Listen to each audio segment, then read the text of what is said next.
नर्मदा मातेचं मंत्र आहे. ओम नर्मदाय नमः प्रात नर्मदाय नमोनुषी नमस्तु नर्मदे तुभ्यं त्राहिमा विष सर्वता. द्या हो या नर्मदा मातेला आणि वासुकीनं असं अनेक देवतांना सगळ्यांना असं वरदान दिलं की जो कोणी नर्मदा मातेचं स्मरण करील. नर्मदाय नमः प्रात म्हणजे सकाळी, नर्मदाय नमः प्रात नर्मदाय नमोनुषी नमस्तु नर्मदे नर्मदे नर्मदे हर. या हो अशी एक नर्मदा नदी आहे की जी पूर्वीकडून पश्चिमेकडे वाहत होती आणि म्हणून वर्षातून 3 लाख लोक नर्मदा परिक्रमा करतात. या नर्मदे हर नर्मदे हर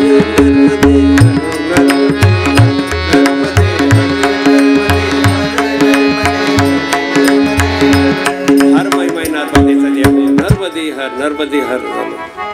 जो कोणी पायी करल ना 3,500 किलोमीटर आहे आणि नर्मदे हर नर्मदे हर नर्मदे हर तर पाऊल जे पडल्या जातं ना तर 14 कोटी पाऊल पडल्या जातं. कारण 3,500 किलोमीटर आहे ना, 14 कोटी आणि 13 कोटीला दर्शन आहे देवाचं. कोणत्याही देवाचं कोणत्याही मंत्राचं आपण जर 13 कोटी जप केलं ना तर प्रत्यक्ष दर्शन होतं. देवा हो 14 कोटी पाऊल पडल्या जातात. आता कळत न कळत तुम्ही म्हणले नसन किंवा पाऊल पडले नसन एखादा कोटी पण 14 कोटी तर 13 कोटी तर नक्कीच. आणि म्हणून कोणताही नर्मदा परिक्रमा केलेला माणूस सांगतो का आईचं मला दर्शन झालं. दर्शन होतच. जनार्दन स्वामींना द्या ओंकारेश्वरला बाबाजींचं अनुष्ठान चालू होतं आणि तिथं डोह आहे. तिला भगवान ओंकारेश्वराच्या अलीकडे द्यावं. प्राणायाम करत असताना बाबाजींचा हात निसटला आणि बाबाजी खाली गेले. तिथं चक्र होतं, त्या चक्रात सापडले. खाली गेले, 3 वेळेस आले. आसाराम असा आवाज दिला. द्या हो जनार्दन स्वामी काय बुडणारे होते का? आपल्या सगळ्यांना आहे की नाही तारणारे होते. द्या हो. आणि म्हणून स्वतः नर्मदे मातेने हळूच उचलून कडाला आणून ठेवलं. द्यावं टाळ्या वाजत आहे. तुम्हाला सांगायला लागतं द्या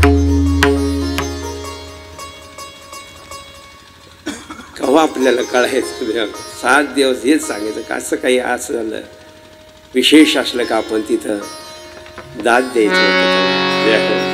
नर्मदा माता दिव्य आहे तिथे कर माझ्याजवळ माझ्या टाळी वाजल्या गेल्या पाहिजे. स्वतः नर्मदा मातेनं सांगायचं तात्पर्य का नर्मदा माई प्रत्येक गजानन बाबाचा शिष्यमंडळीची नौका उलटली. द्या हो ते तिथं गजानन महाराज सह नर्मदा माता प्रगट झाली. म्हणून आजही तिथं गजानन बाबांचं संस्थान आहे, मंदिर आहे. द्या हो कुणी गेलं तिथं गजानन बाबांच्या आश्रमात राहिलं जातं. सांगायचं तात्पर्य अशी नर्मदा माता द्यावं. म्हणून दररोज या नर्मदा मातेचं आणि जो कोणी स्मरण करील नर्मदाय नमः प्रार्थना ओम नर्मदाय नमः प्रार्थना नर्मदाय नमोनुषी नमस्तु नर्मदे तुभ्यं त्राहिमा विष सर्वता.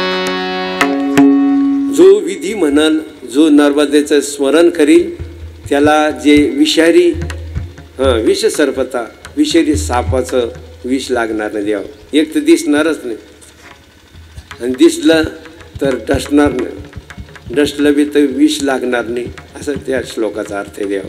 म्हणून आपण शेतकरी मंडळी कष्ट करणारी मंडळी साप विंचू अनेक विषारी प्राणी द्यावं. अनेक जर विष सर्पाचा कुठल्याही प्रकारचं विष लागणार नाही एवढं पुन्हा कळत न कळत आपलं कोण घडलं बी तर ते विषचं आपल्याला काही त्रास होणार नाही. देव विष सर्पच विष त्याचं परिहार होऊन जाईल. देव आणि म्हणून आपल्या कल्याणासाठी हा मंत्र ठेवला आहे. पुढे देवा शिव